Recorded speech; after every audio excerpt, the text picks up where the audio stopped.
ایدئویی خود را از حد زد.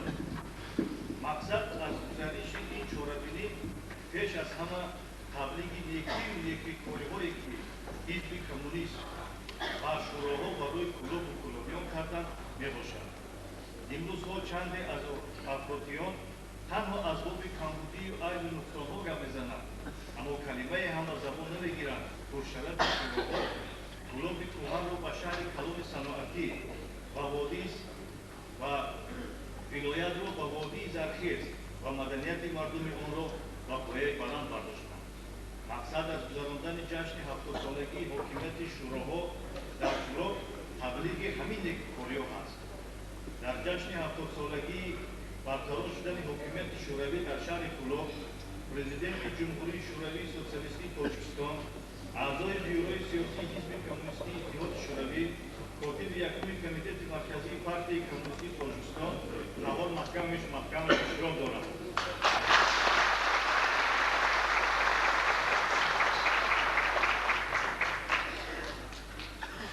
اینچنین در این دولار رفیق حیای بیزدو حیایش نوی پرزیدنت جمهوری تاجیکستان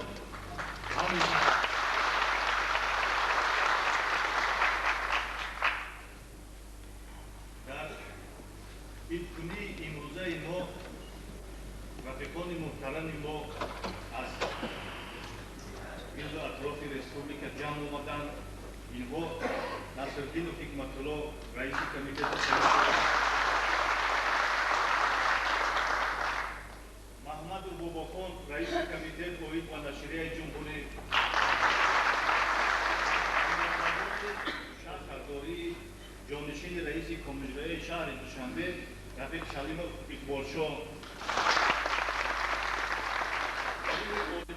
با سرداری یعقوب یوسف دکتر علوم‌های تاریخ عضو وابسته اکادمی علمی جمهوری تاجیکستان،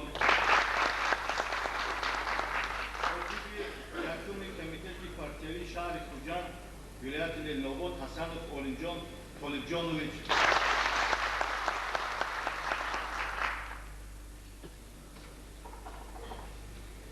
سابق کاتب کمیته پارتیایی شهر کلوب رحمتالله ظهورشاه، یکم کمیته پارتیایی شهر قربانتپه رئیس شورای دفترهای خلقی شهر خچتیگov Олег Иванович، وزیر اول جمعیت دانش جمهوری رسپوبلیکا صوفی سبزعلی، کاتب یکم شهر ترکمنزاده حیدر یوسف، وزیر عدلیه جمهوری عبدالله فیض‌الله،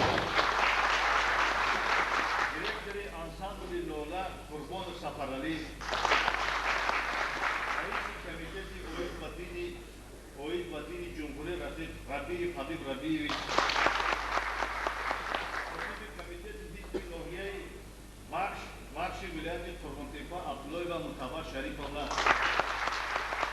رئیس کمیته ناحیه کمونیستی ولایت قربانتپه دکتر عبدالمجید سلیمویچ،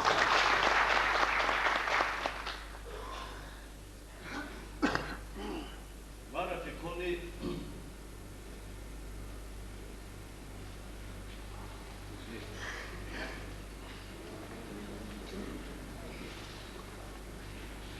اینچنین در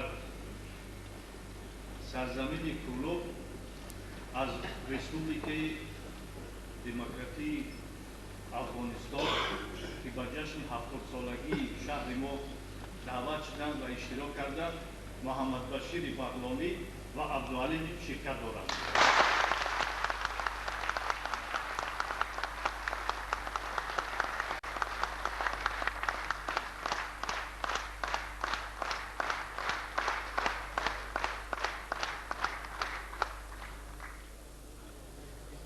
در جشن امروزه ما اعضای شورای کمیته مرکزی پارتی کمونیستی تاجیکستان، کاتب یکم کمیته پارتیایی ولایت، رئیس شورای دفترهای خلقی ولایت سلطان شریفوش میرزاشای و رئیس کمیته شورای دفترهای خلقی ولایت میرزای اکبر میرزایویچ نیز حضور دارند.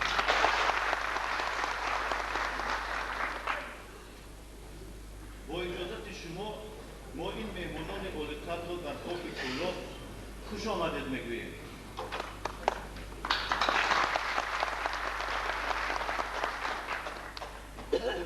اینجوری در این جشن با تنتنه اهل جماعتچگی شهر، راهبران تشکیلات‌های پارتیوی، شوروی، کمسامولی، کسبوی شهر و ولایت، وتران‌های پارتیا، جنگ، مهنت، جنگاوران اینترناسیونالیستی، زیاییان، راهبران خواجگی‌ها،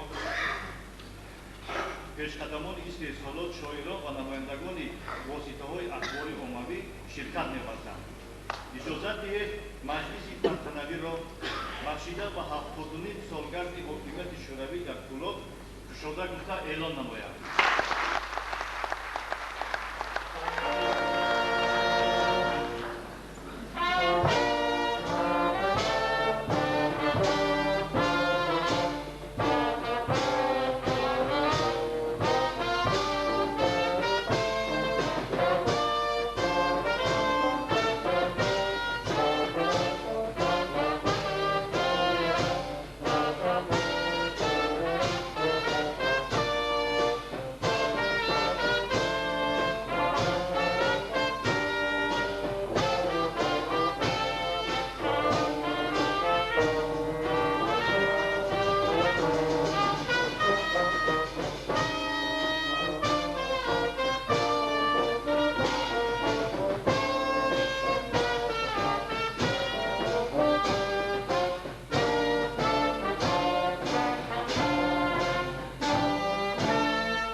شما و در شخص شما تمام مهنتکشان شهر نمایه کلاب را با این جشن فرخنده تبریک و مبارکباد نموده خیر مقدم میگویم.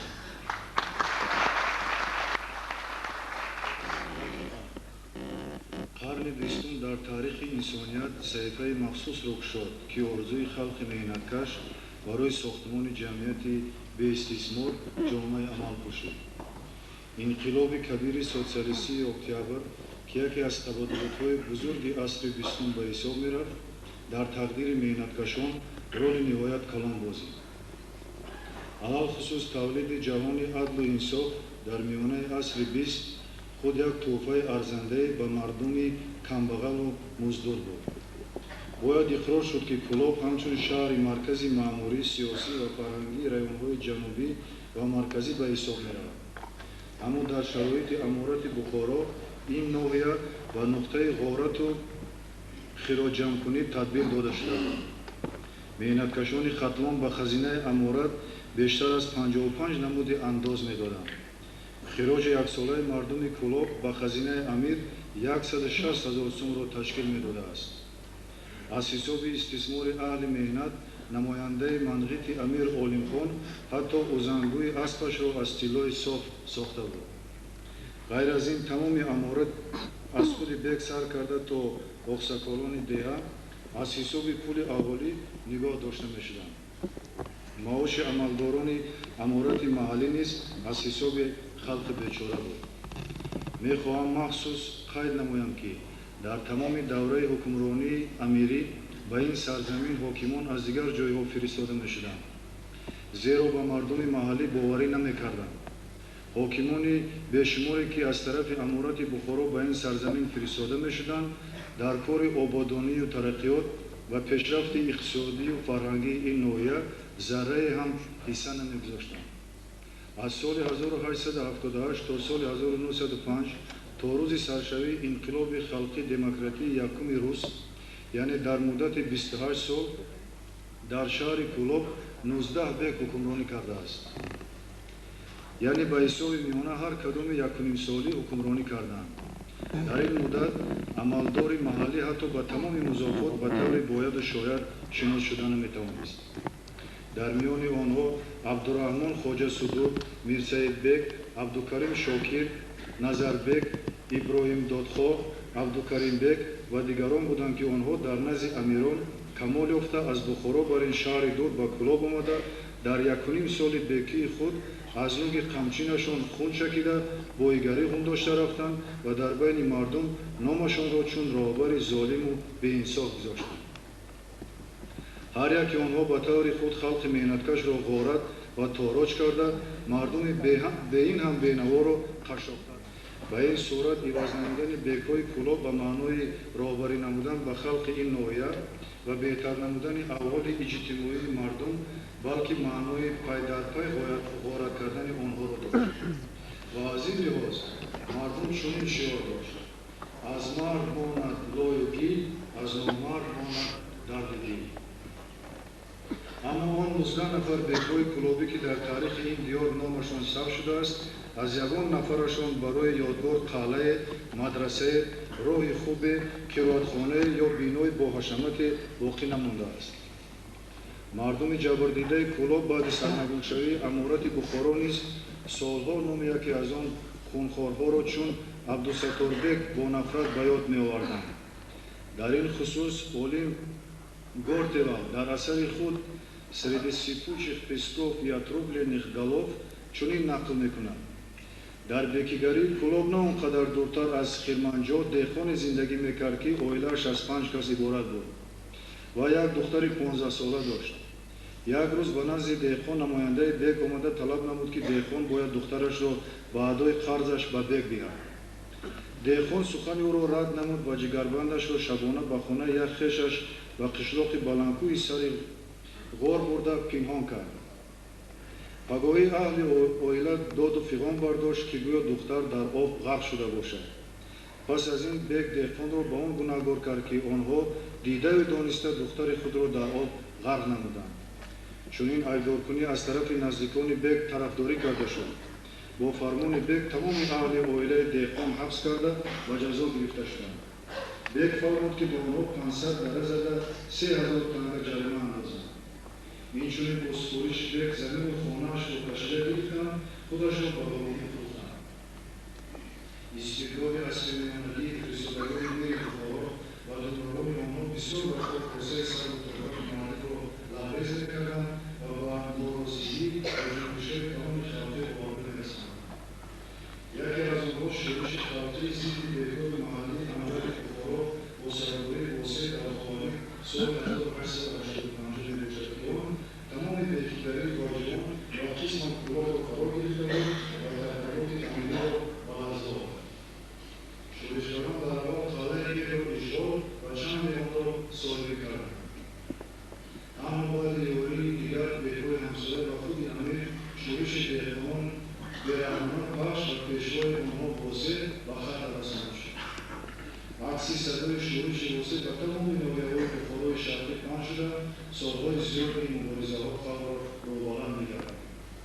ва ғайр аз ин соли 1909 аҳолии шаҳри Кӯлоб аз андозҳои зиёди амир ватан омада, бар зидди ситамгарон бори дигар ба таври ҷиддӣ бархостанд.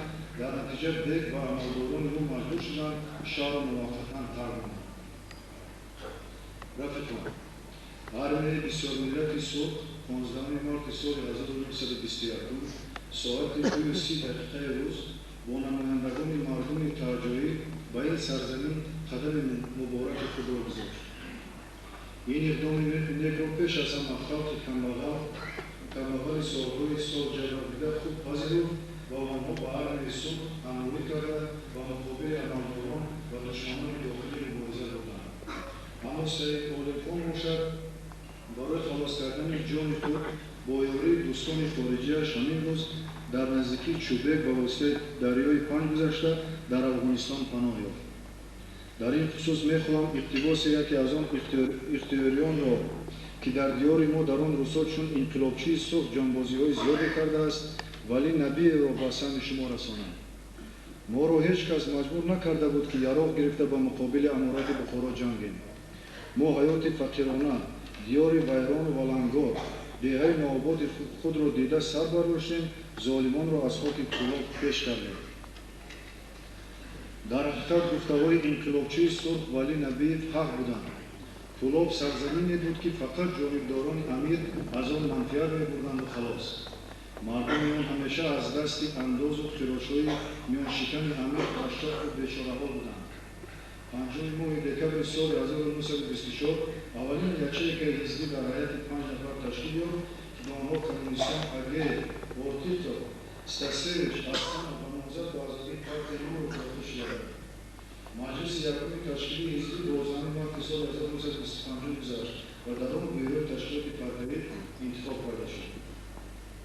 соли 1929 бошад комитети партиявии округи Кӯлоб ташкил мешавад ки аввалин котибони он Мирзоев ва Масаидов интихоб гардиданд. соли 1925 аввалин мактабҳои шӯравӣ дар шаҳри Кӯлоб кушода шуданд ки соли аввали хониш дар 6 мактаби навташкил ҳамагӣ 366 хонанда таҳсил мекарданд.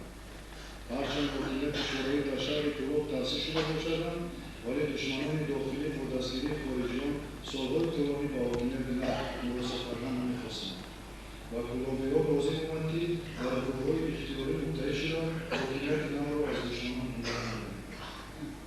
бо отрядҳои бардоштони сурхи гарнизони шаҳр ва фидоиёни гурӯҳӣ ки ба он Саидҷон Назаров сарбарӣ менамуд, бо онҳо лозим буданд ки бо қувваи зиёди душман сарбасар гашта шаҳри худро аз он муҳофизат намоянд.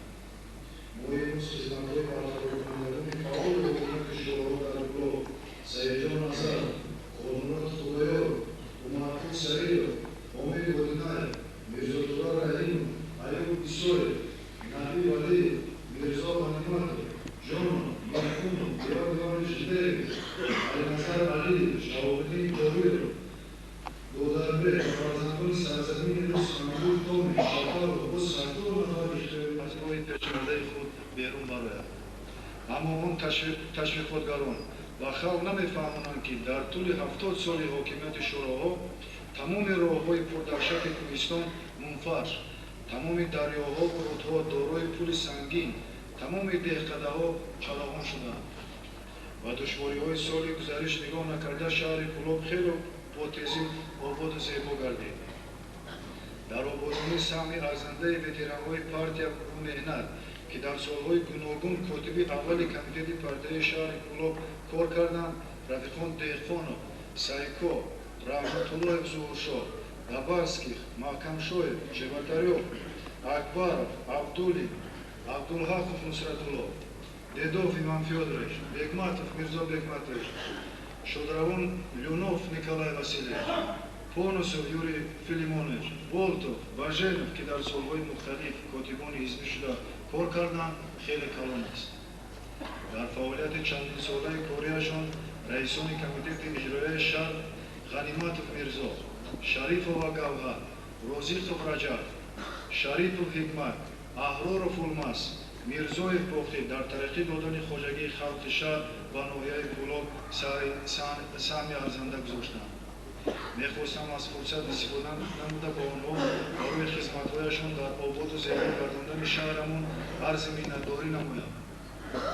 ба онҳое ки имрӯз набуни онҳо ҳаёти меҳнаткашони деҳот маъмулӣ тағйир ёфта, сатҳи зиндагии мардум беҳ ва маданияту маърифаташон баланд гардида истодааст.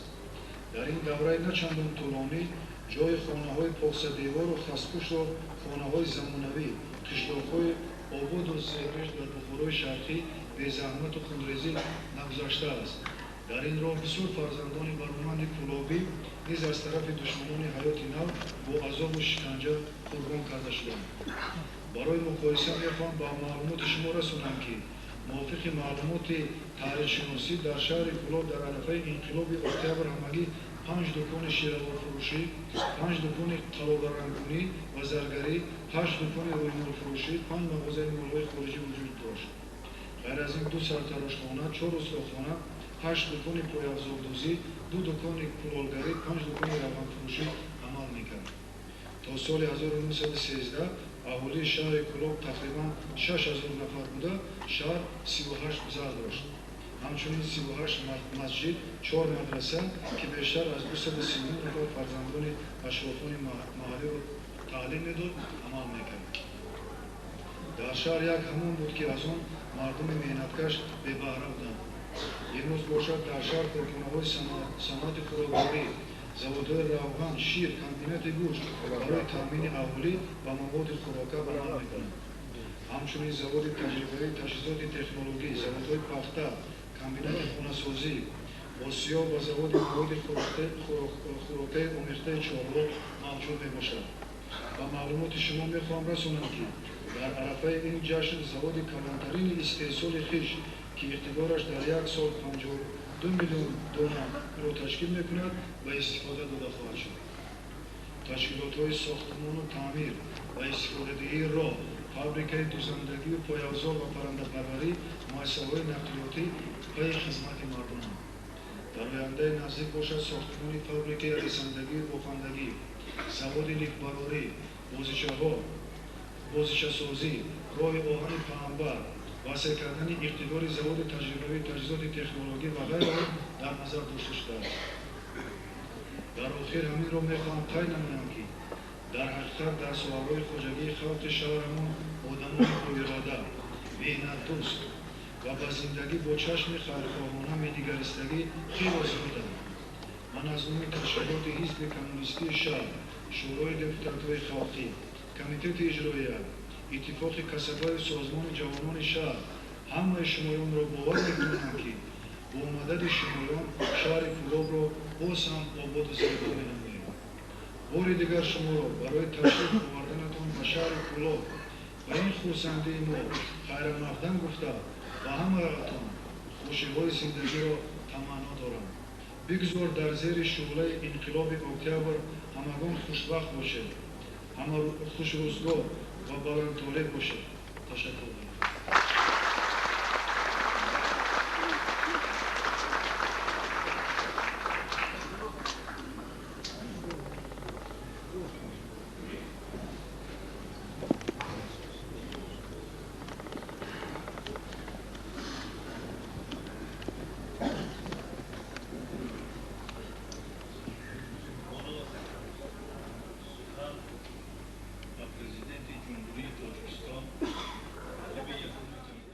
کلاب ناحیه‌ای کلان جمهوریت می باشد و سهم محنتکشان ولایت در اقتصادیات مدنیت تاجیکستان کلان است.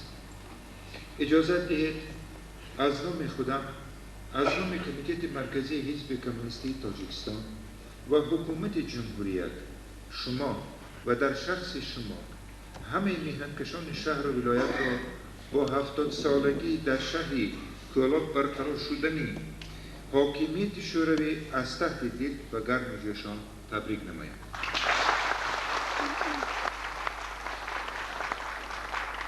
میخواستم این روز با ویتران‌های حزب، جنگ و محنت و همه آنهایی که حیات نو را فعالانه ساختند و محافظت نمودند و محنتکشان کارخانه‌های صنعت، صحرای فرم‌ها که با محنت خود پایه‌گری ملی جمهوریت را افزون می‌گردانند، منتداری و سپاسگزاری صمیمی اظهار کنم.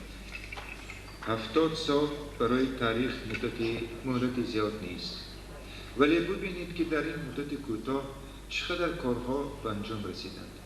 البته راه ما آسان نبود. خطاهای زیاد، صحیفه‌های وزین و حتی فاجعه‌ناک حیات جای داشتند. ولی با وجود این، اگر همه کارهایمان را با چشم خرد ببینیم، پس به چنین خلاصه یگانه آمدن ممکن است شهر کلاب، ولایت کلاب زندگی داشت و ترقی میکرد، حیات مردم تغییر می‌یافت، دنیای معنوی مدنیت آنها بای می‌گردید.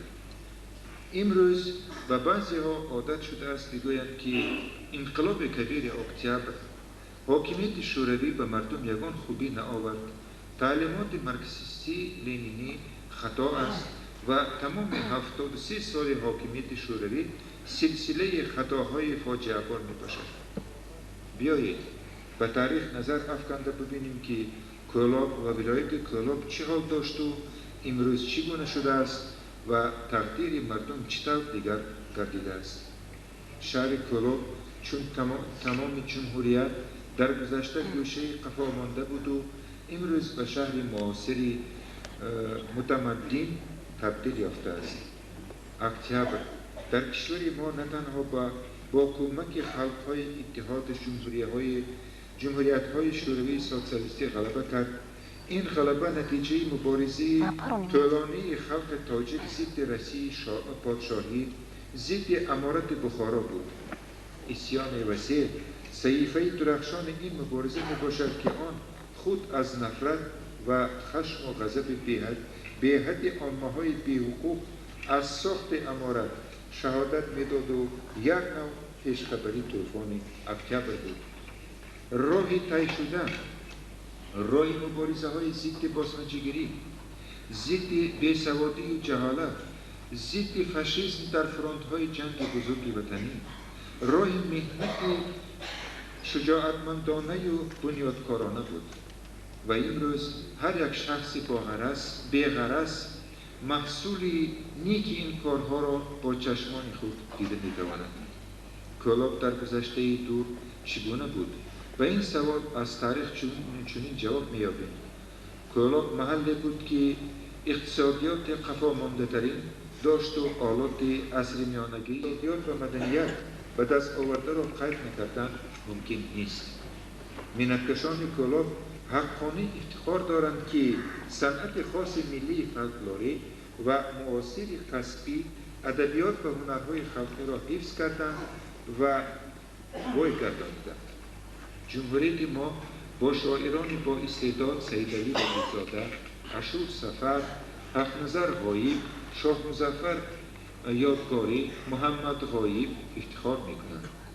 صنعت حافظ معروف خلق آدینه هاشم، ارتیستی شایسته جمهوری شوروی سوسیالیستی تاجیکستان ثریا قاسمova، سپکتاکل‌های تخیه کرده رژیسور میرزاوطن میرو، اثرهای بسته‌کاران عبدالفتاح آدینه‌یف، خیرالله عبدالله‌یف، میرت‌الله عطایف، طلبشاه ستارov و اکثر مردم ما پسند است. پگاه در اینجا آغاز یافتن فستیوال تئاتری پرستو از آن دلالت می‌کند که شهر کلاب چون یکی از مرکزهای حیات مدنی جمهوریت مقام کلان دارد. همه اشتراکچیان این آزمون را مبارکباد می‌گویم و برایشان کامیابی‌های ایجادی آرزو می‌نمایم. به نظر من چنین می‌نماید که امروز به ذکر همه فکت و رقم‌ها حاجت نیست. تمام حیات ما شاهد زنده آن است که حاکمیت شوروی به مردم مینتکش چی داده است. شما را رفیقان عزیز با 70 سالگی در شهر کلاب تأسیس یافتن حاکمیت شوروی بار دیگر تبریک و تهنیت می‌گویم. به همه حاضران و در شخص شما و همه ساکنان ولایت کلاب سلامتی، خوشبختی و در کار هر چه زودتر برطرف کردن وضعیت مرکب موفقیت‌ها آرزومندم. جنبش پیشکی رایپرسی عمومی اتفاق علاقه معلوم است. رایپرسی می‌بایست به مسئله جانسوزترین که از خرد تا کلان را نوابسته از ملت، منسوبیت و حزب و گروه‌ها و دین به هیجان آورده است جواب می‌داد. این مسئله وجود داشتن و یا نداشتن اتحاد نوشده جمهوریت‌های صاحب اختیار و برابرخواه بود. اخبار در مطبوعات مرکزی درج گردیده امکان می‌دهد بگویم که خلق اتحاد را انتخاب کرد. عموماً در مملکت از قریب 2 حصه انتخاب کنندگان در آوازدهی اشتراک نمودند. اکثریت به طرفداری نگاه داشتن اتحاد آواز دادند. در تاجیکستان رایپرسی در وضعیت فعالیت بلند سیاسی گذشت. 94 از 4% انتخاب کنندگان در رایپرسی اشتراک کردند. 96 از 2% آنها بهر پایداری اتحاد آواز دادند. فقط 3 از 1% انتخاب کنندگان نه گفته جواب دادند. از جمله در ولایت کلاب 97% انتخاب کنندگان در رایپرسی اشتراک کردند. 96 تا از 3% آنها پایداری اتحاد را طرفداری نمودند. پایداری اتحاد امکان می‌دهد که دولت از حالت بحرانی برآید، دموکراسی من بعد انکشاف یابد و این پیشامدهای امیدبخش باید پررا استفاده شود. درباره دیگر کارهای تغییرناپذیر سخن رانده مخصوص تاکید کردن می‌خواهم که امروز متشکلانه به انجام رسانیدن کارهای بهاری صحرا برای ما امتحان جدی میباشد. بهار نامناسایی بی‌سامانی مکانیزم خواجگی‌داری هر شخص از راهبر تا کارگری قطاری را وادار می‌سازد که کاردانی ما در 2 ماه اول سال جاری نظر به همین دوره سال گذشته استحصال روغن رستنی را 1000 تن، نان را 1200 تن، قند را 200 تن زیاد کردیم. ولی در این دوره استحصال محصولات گوشتی 1700 تن، حسیب 500 تن، محصولات شیر 600 تن کم شد. این البته به کاری با این محصولات تامین کردن اهالی تأثیری نامطلوب نرسانده نمی‌توانست. در شرایط گذشته به اقتصادیات بازرگانی و مقدار مشخصی علاوه پولی را مقامات جمهوریت مقرر می‌کند. موافق حساب‌های پیشکی علاوه پولی‌های کمپنساسیونی در این حجم داده می‌شوند. به شخصان کارکن ناوابسته از مقدار کمزدی کارشان 60 سوم، به نفقه‌خورانی که کار نمی‌کنند 65 سوم، به کودکان به حساب میان 40 سوم، و دانشجویان مکتب‌های عالی، خوانندگان تکنیکوم، آموزشگاه‌های کسب‌های تکنیکی متناسباً 60, 55 و 50 سوم. در وقت دادن کمپنساسیون منفعت‌های همه کاتگوری‌های اهالی، هم کودکان یتیم، هم اینولیدان، هم گرجدانی‌های بیکار به نظر گرفته می‌شود. یگان کس از دایره غمخواری دولت بیرون نمی‌ماند. همچنین باید بگویم که دولت در سطح حاضره نگاه داشتن نرخ داروها و مسائل طبی، بنزین، کرosین، قوه برق، گاز، انگشت، پایه‌افزار سنتتیکی، مصنوعات معینه، تریکتاژ، جراب، بازیچه‌ها، گازباد و مصنوعات سنتتیکی از آن تولید کرده را پررا هزینه می‌گیرد. کابینت وزیران جمهوریت از جانب خود تشبث نشان داده قرار کرد که سال جاری از فروش محصولات نان و بولگا، آرد، یرمه، مکرون، قند، چای، روغن رستنی، شیر و محصولات شیری، تخم، نمک، محصولات غذایی کودکان، تریکتاژ و جراب، لباس مکتبی، کتاب‌های درسی برای مکتب‌های معلومات عمومی اندازه 5% ستانده نشود. کارخانه‌ها زیان از پرداخت انداز از فروش مال‌های ذکر شده دیده‌شان را از حساب ستاندن انداز از فروش دیگر وضع مال‌ها می‌برند. رفیقان، می‌خواستم درباره به عائله‌های فرزنددار چگونه و به کدام اندازه دادن کمپنساسیون یک چند مثال آورم، زیرا این برای جمهوریت ما بسیار مهم است. فرض می‌کنیم که عائله کارگر یا خدمتچی از 5 نفر عبارت است. 2 شخص کارگر، 3 کودک. چنین عائله موافق حساب‌های تکرار می‌کنند پیشکی بر علاوه مبلغ‌های بیشتر می‌گرفته‌اش باز 250-270 سوم در یک ماه کمپنساسیون می‌گیرد.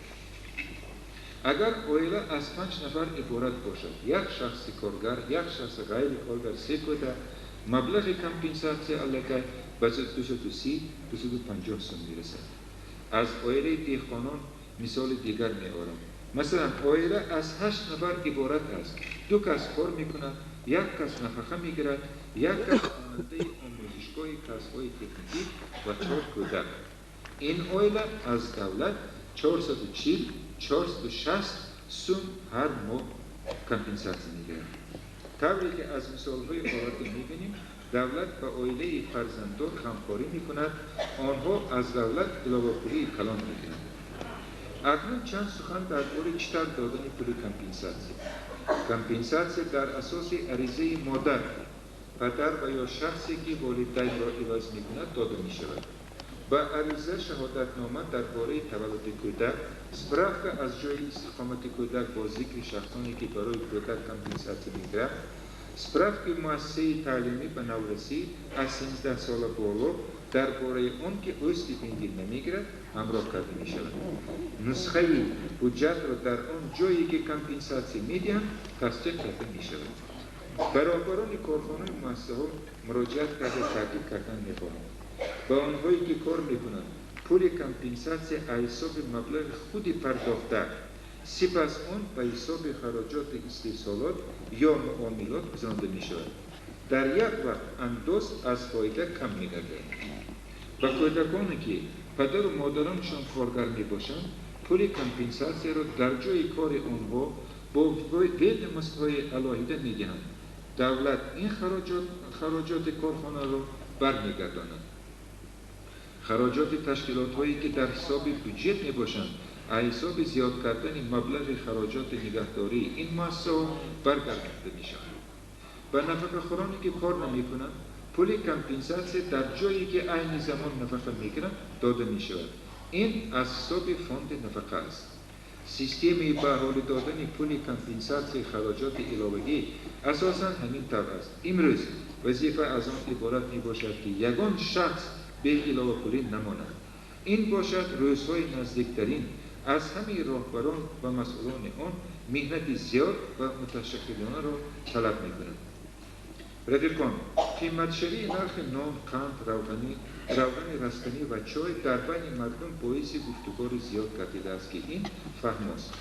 ما در وقتش اصرار کرده بودیم که حرکت داریم نرخ این 4 نوع خوراکواره قیمت نشود. ولی خراجات استحصال آنها نظر به نرخی که به اهالی فروخته می شود خیلی زیاد است. در اتحاد قرار شده است که نرخ چکنه این نمودهای خوراکواری بلند برداشته کامپنساسی آن پوره برگردان می شود. این ما را وادار می کند که ما نیز چنین راه را پیش گیریم. اگر نرخ در حالت موجوده اش نگاه داریم آنگاه از احتمال دور نیست که این نمودهای خوراکواری از حدود جمهوریت بیرون کشانده می شود. و یا در مورد نگاه داشتن نرخ ارزان ما مجبور می شدیم که سرحدهای جمهوریت را بندیم و سیستم تقسیمات از روی کارتوچکه را جاری کنیم. همین طریق ما مجبور هستیم که نرخ این گروه محصولات را با نرخ نوع عمومی اتحاد برابر کنیم.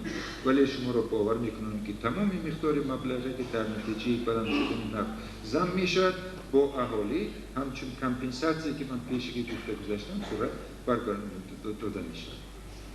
اصلاحات نرخ و برنامه محافظت اجتماعی اهالی یک مقصد دارد که آن هم باشد سالم گردانیدن اقتصادیات، بازار استعمالات و مالیه من لازم می آید. ما حالا در حل این مسئله هستیم. همه این برای منفعت مثبت یافتن همکاری و مناسبت‌های بازرگانی زمینه‌های خوب فراهم می آورد.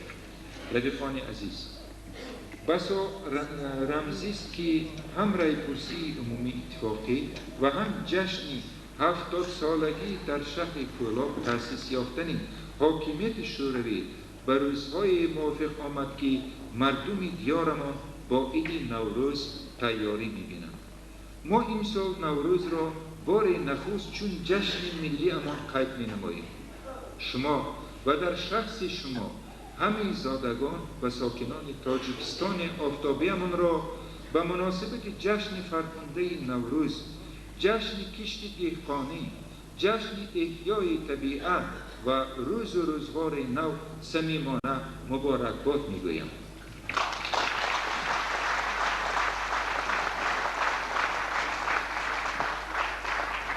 از تحت دین آرزو میکنم که جشن قدیمت در زندگی شما موفقیت‌های تازه آرد. نوروز جشن اجدادی می باشد.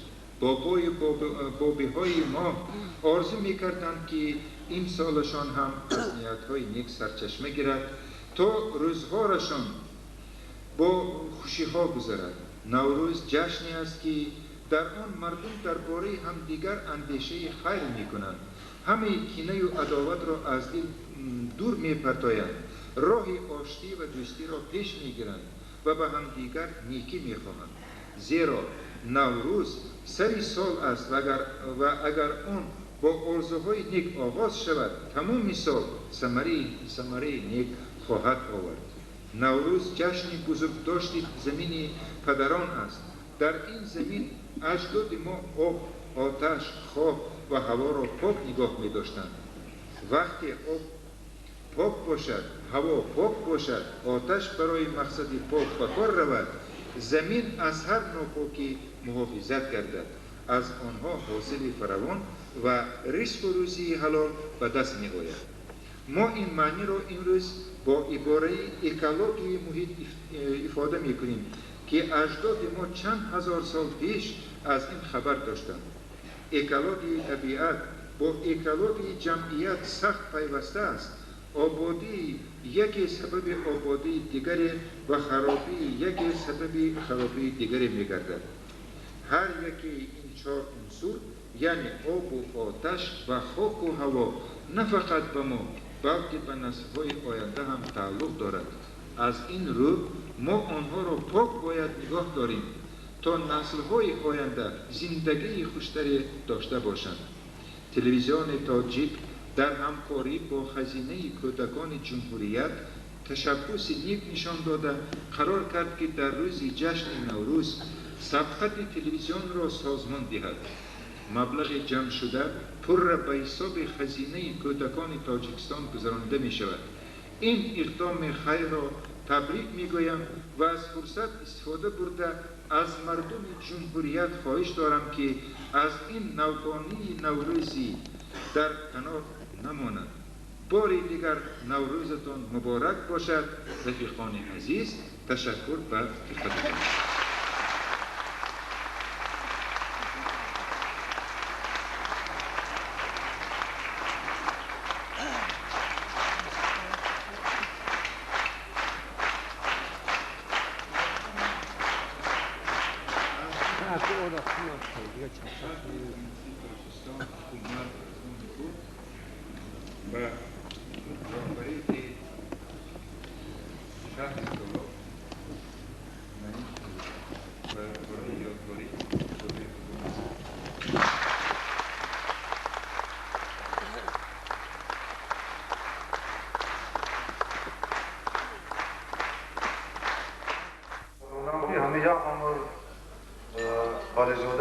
رئیسی میکرد، بهپور رئیسی میکرد.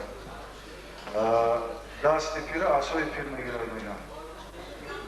برای همین وزیر سخن دراز نکرده من با همین مولانا هم سفارش رفیقانه و هم سفارش دوستانه میدیم که همین دوره ما را تا کدام وقتی که میخواهد تا اون وقت گرم گیرد شما استراحتی با فراغت کنید، یکدیگر را یاد کنید، همدیگر را بینید و از همین شادنشینی ما لذت برید. مرحمت ممنون. تشکر. دوستان عزیز، 70 سالگی برقرار شدن حاکمیت شوی در کلوب البته باید تنطنه کرده میشه، لیکن یک بهانه ای بود که ما و شما از گرد اطراف رسپوبلیکا در یک جا جمع شدم از نزدیک دیدار همدیگر را بینیم، لحظه هم باشد صحبت کنیم تا اینکه در خاطر ما باز تا یک مدت داخل است. میشم بسیار شبیه خوش گذشت در سطح ایوای مدنیت شهر ما. اکنون قسمی از همان آدمان در اینجا جمع شدن با صحبت دیگر در سر دسترخوان میشن. در آنجا البته گپ‌های اساساً رسمی گفته میشدن، در اینجا دیگر گپ‌ها را گفتن ممکن، یعنی درصد بلند کردن، حذف کردن، رسم کردن روا است برای هر یک میلان. خوشبختانه همتان شاهدید که در حرکه گلابی‌ها پرزیدنت رسپوبلیکا نایب آنکس اشتراک کردند. حرکه مردم اینجا را خیلی خوش گذراندند. از راهبران رسپوبلیکا بسیار میله‌دار شد. امشب در صحبت ما میهمان‌ها از گرد و اطراف جمهوریت حاضرند. در خدمت آنها حافظان بهترین ولایت و میتوان حافظان بهترین جمهوری، هنرمندان شایسته ثریا قاسم و بابا جان عزیز و حافظ خلقی آدینه هاشم و دیگرها در اینجا حاضرند تا اینکه برای مهمانها خدمت کنند. خود رخصت اول ما همین است که شما بپرایانه خوردن گیرید، کارم نکرده خوردن گیرید. در وقت 60 سالگی والیداره را قید کردن، اول به خودش تکان دادن که یک دگر زنید. وقت در کوچه کلین زندگی میکردن، باید برآمده گفتش همین بود که کلانترهای ما تاکید میکردن در شرق را که کم کنید که آدم کسل میشن. البته اون گپ در آن جا گفتن در خانه خود است. اینجا خانه من نه یا خانه ولیداره، اینجا خانه حکومت شهر است. محکمه چقدر میتواند خوردن گیرید، هزینه دولت به پایان است. اولا با حافظا و یک حافظ هم بیدیم تا اینکه اشتهای شما چاره شود. این که خدایا خاصی با من کمتر ادعان در خانهشان کار دارم، ولی در نوبت اول کمی بعدم با اون کسا بگیم. مرحمت سوی خانم.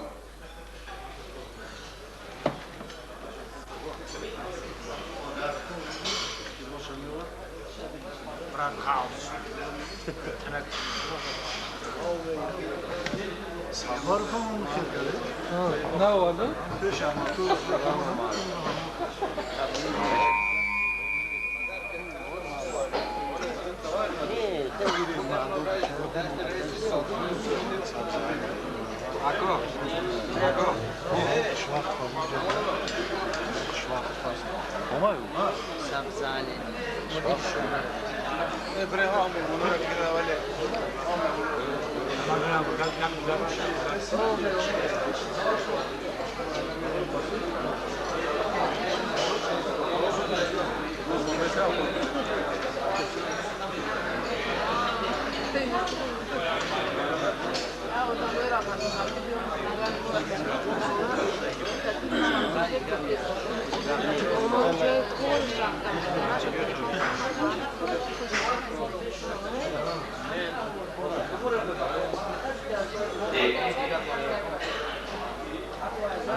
لیکن عدالت خاله ما در حقیقت وقتی که سلسله مسئله به سراغ برگیری این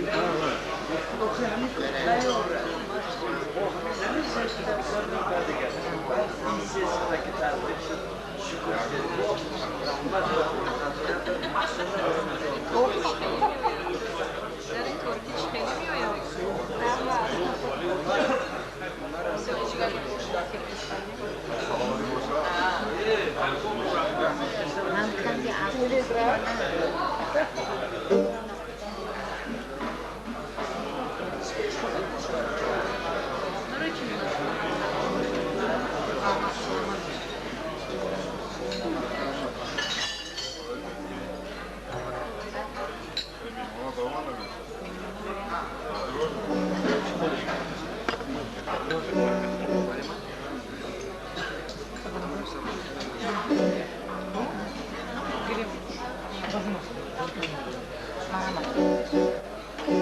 منم نگاه کردم ایشون همه نگاه میکنم.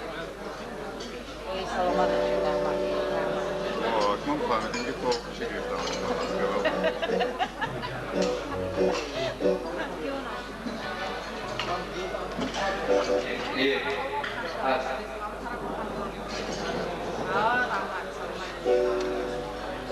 گفتم چای گرم باشه.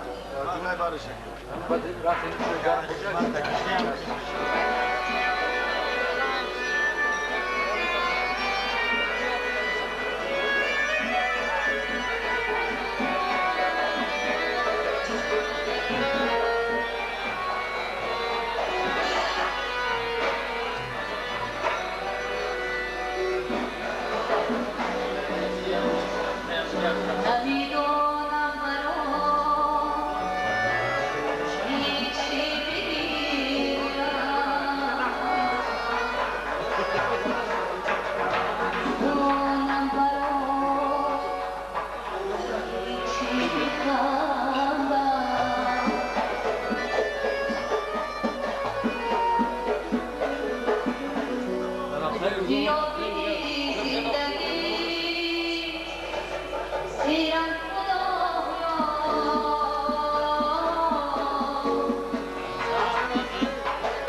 این کس پیش از خودت چنگ کرده.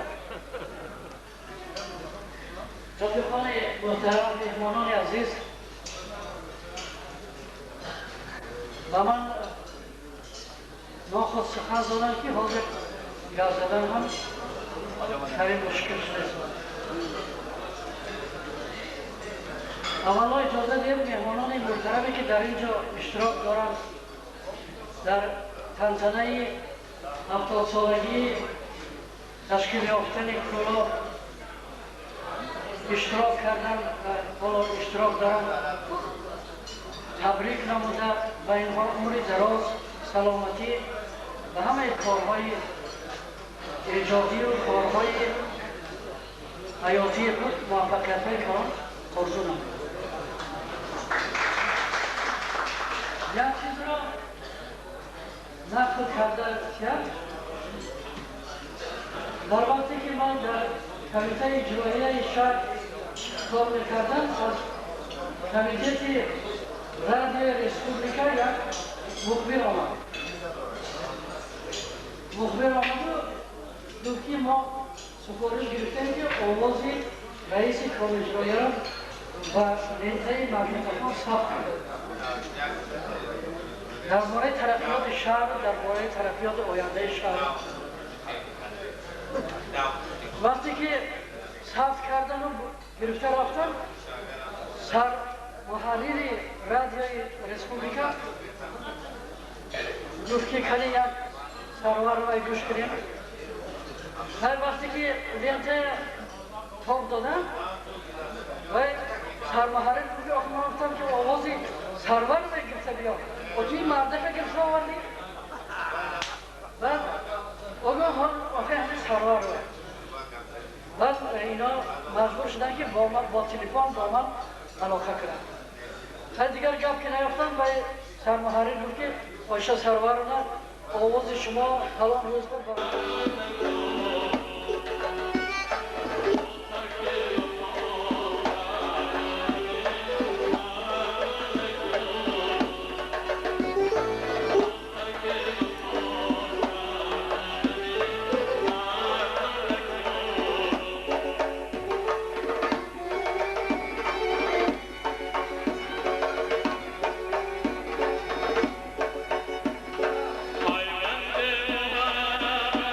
I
مرافی حاضر قاشق اینجا هم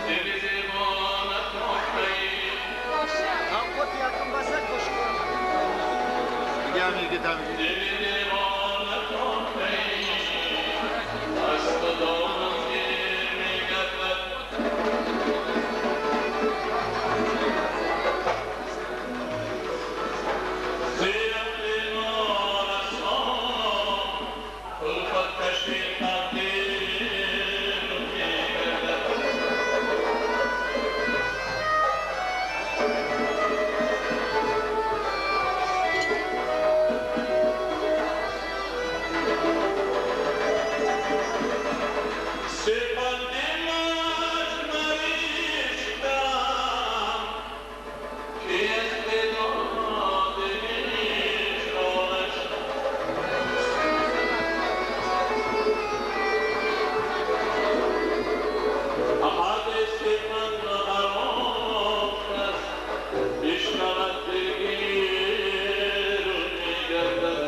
بشنود دلگیر میگردم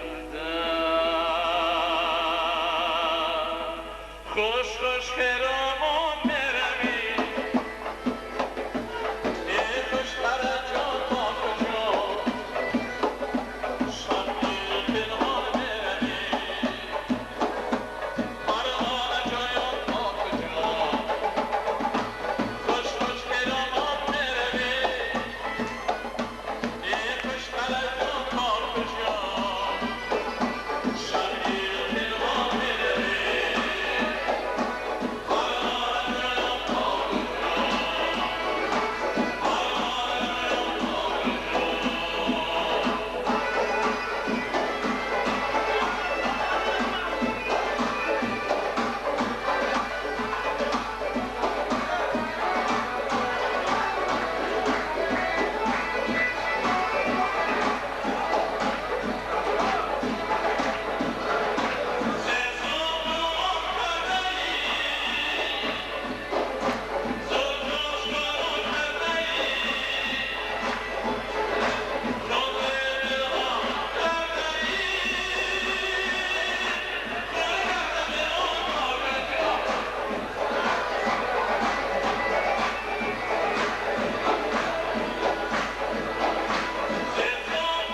بیافرین.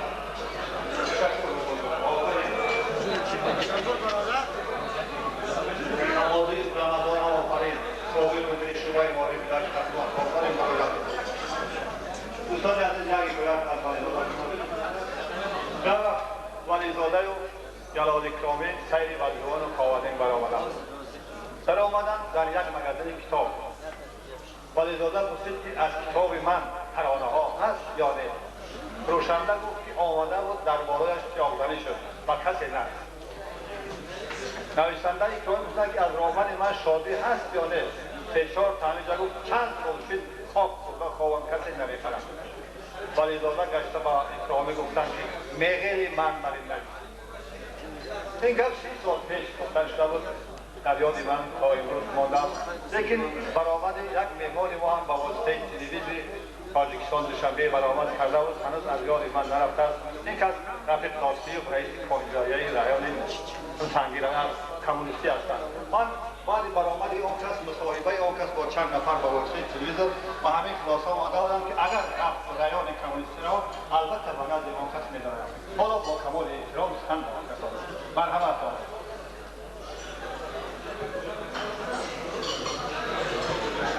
حیالی بیند آرینه هاشمی.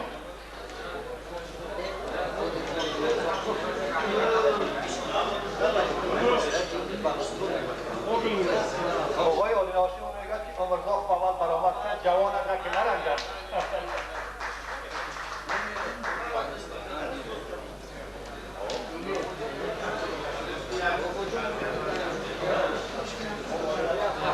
رحمت کلام صدر اعظم استاد همه اهل ادب مردم ختلان زمین،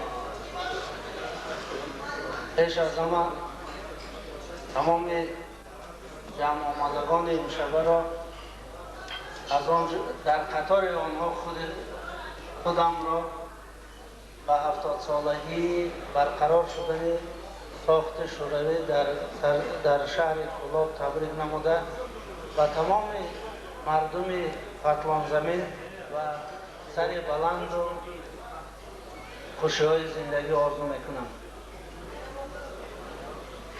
یک شاعر گفتند که مکن امید سبزیدن تو را گر دستگیر نیست، نهال از باغبان در باغ سر افراختن دارد. من تمام پیران کار، تمام سرکردگان سرزمین کلاب را که تا امروز این شهر باستانی ما را به این روز خوش آورده رسانده است، از حضرت همدانی سرکرده تا آن کارکنان حزبی و شوروی و خواجگی و دهقانان و کارگران این سرزمین را که امروز به فراغت مهنتی رفتند در نظر دارم، شکر میگویم.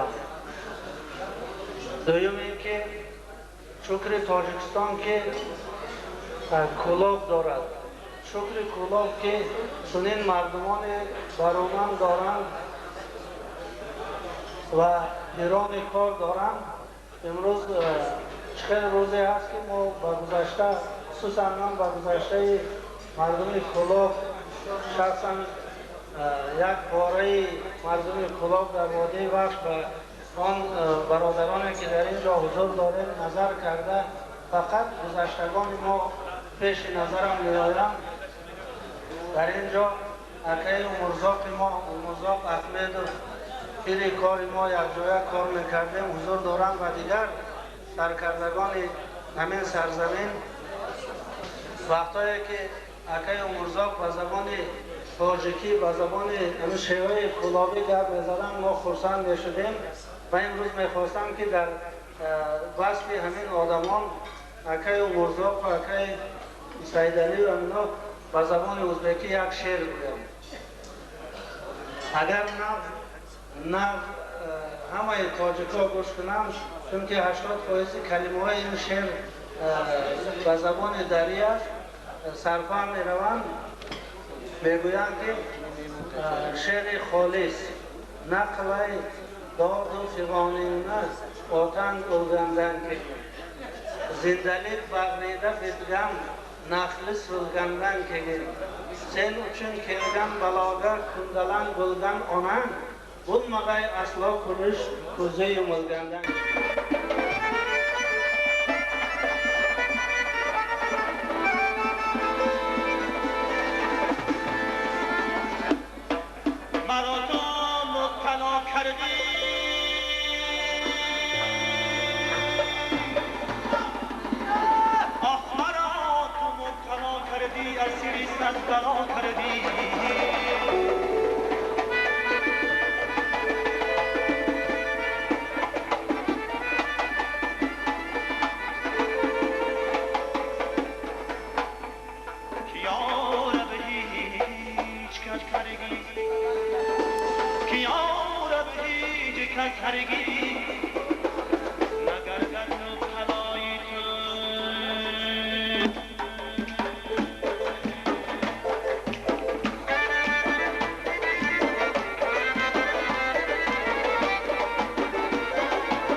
ببینید ما هم 70 سالگی زمین ختلان، هم جشن نوروز، هم پرستو، یک باره همین روزهای نیک را ما با هم پیشواز میگیریم، خورسندی میکنیم، میخوایم که دوستی باشد، اتفاقی باشد و میخوایم چنین سطرهای شاعر را گرد زبان گیرم.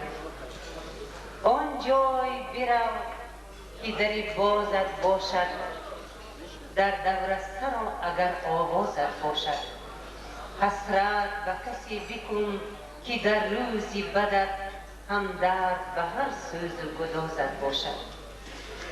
دوستان عزیز، امروز نامهای دختران و فرزندان زیاد ختلان زمین را به زبان گرفتند، لیکن من میخواستم باز درباره آنهای سخن رانم که آنها فرزندان اصیل همین سرزمین میباشند و البته این فرزندان خیلی زیاد هستند و چه افسوس که آنها هنوز به تاریخ ختلان زمین ندر آمدند. اپای نزارمو ظریف و که فخر ملت میباشند، البته اون کس بیمار بودند و به اینجا آمده نتوانستند، لیکن آن کس فرزند همین سرزمین هستند. این چنین صنعتکارهای بزرگی جمهوری ما از خورشید گدوی سر کرده، حبیب الله عبدالرزاق و عبیدالله رجب و تورخان احمدخان که نه تنها صنعتکار، دراماتورگ، رژیسور می باشند و اینچنین مایران اسرائیل و هم که من تشکر انا در سر خواستار تولد شده و فرزند همین سرزمین می باشند. با این فخر میکنم و از جوامد همین روزه استفاده برده. البته این سرشبه مبارزه من می شود و همه شمایان مراجعت می کنم تا که سر خواستار را محافظت کنید. این جایی است که در یگان سرزمین دنیا این خیلی جای تاریخی نیست، هم از طبیعت هم از زیبایی. برای همین هم من التماس می کنم محافظت کنید و من میدونم که گویا که در آنجا 44 قشلاق با وجود باید بیاید، کلخاز و سبخازها شود، لیکن این خیلی جا باید که مثل موزه برای ملت ماند. برای همین هم ما تکلیف‌های زیادی داریم.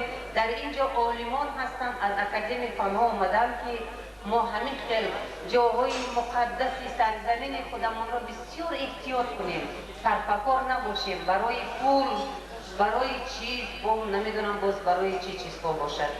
خلاص من یک شعر میخوانم که با این شعر میخواهم استاد بزرگمان را که جشنشون انا همین سال قید میشود، استاد میرزا ترسونزاده که ملت تاجیک را، مردم تاجیک را چون تاج ملت و دنیا بسیار هم مشهور گردانیدند.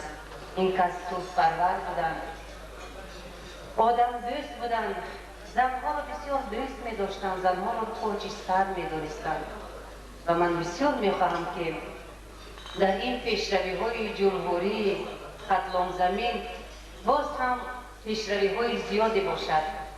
این نه تنها از رهبرها بلکه از همه خلق وابسته است. ما از خرم بود. اگر در روز شادی یاد روزی غم نمی کردم، برای مرده بیگانه هم ماتم نمی کردم، فقط امروز می گفتم غمی فردا نمی خوردم، تناب عمر خود با سوختن کوتاه نمی کردم، عجب نی عمر من چون ارچه دایم سبز و خورم بود. حذر دارم من از عمری درازی بی ثمر یارم، حذر دشتی تشنه حسرتی آب کند راحت. چی سود از آمد و از رفت این فرد به همت؟ چی سود از مشعلی که گرد خود را می کند روشن؟ چی سود از چشمهای دلبر و زیبای گلتک‌ها. چه سود زان وقت که نیمش را ندادستی به بدبختان.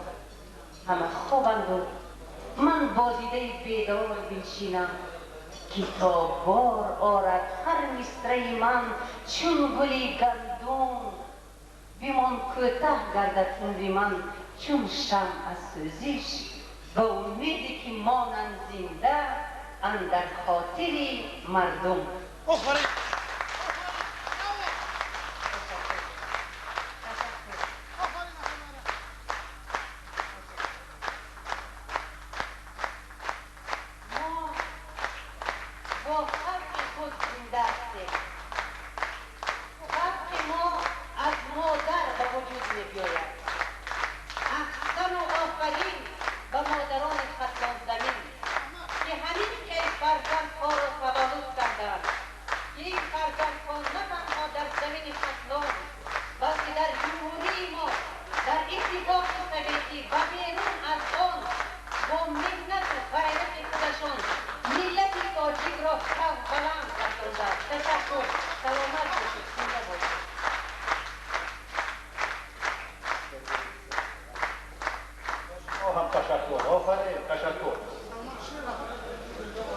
دوستان عزیز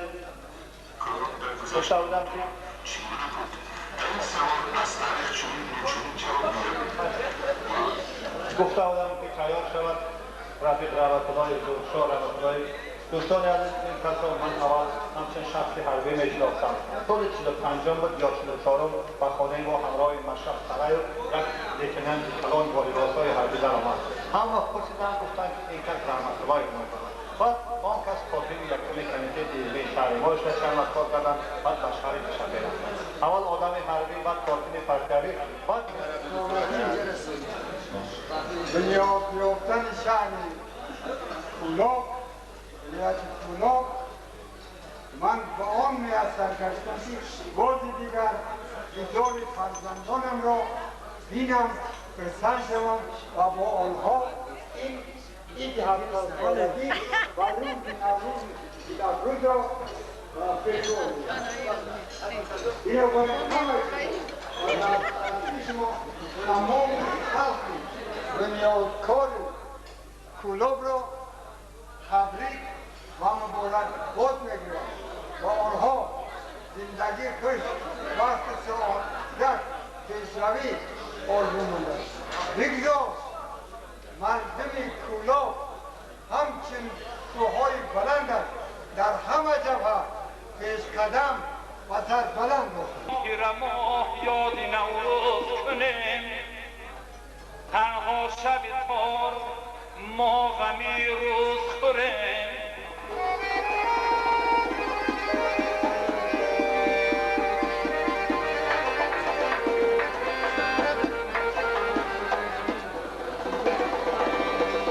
این مادر دهر عاقلان کم داید هر لحظه شمار ناکسان افزایده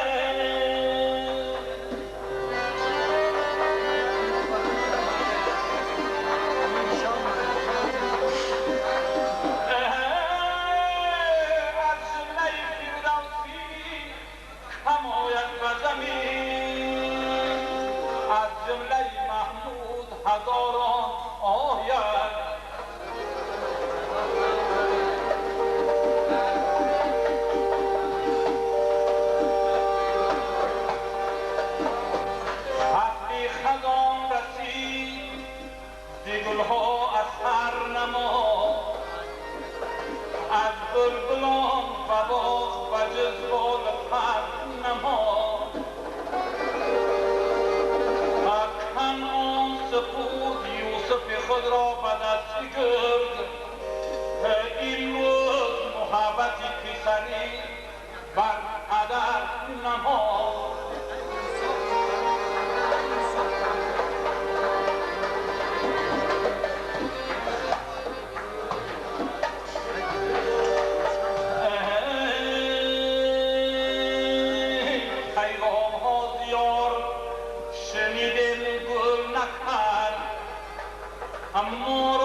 نماندی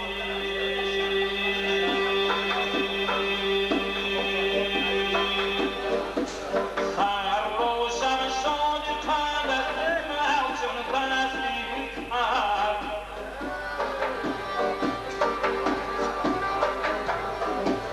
آب را موردی خیراش پای در زنجیر کرد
فرزند همین دیار شناخته سخن دارم. بعدا من همچون فرزند صادق همین دیار که چطوری که مهرم نفعی مهربان گفتن در سر خاصات تولد شدم و به مرور زمان سالهای دراز از ولایت طولا بیرون به قدر حال خدمت کردم. برای آن که مرا فراموش نکرده به این جشن فرخنده، به این جشن کسایی، جشن کمالات همه ما دعوت کردن به نهایت میندار هستم. من گفتنی هستم که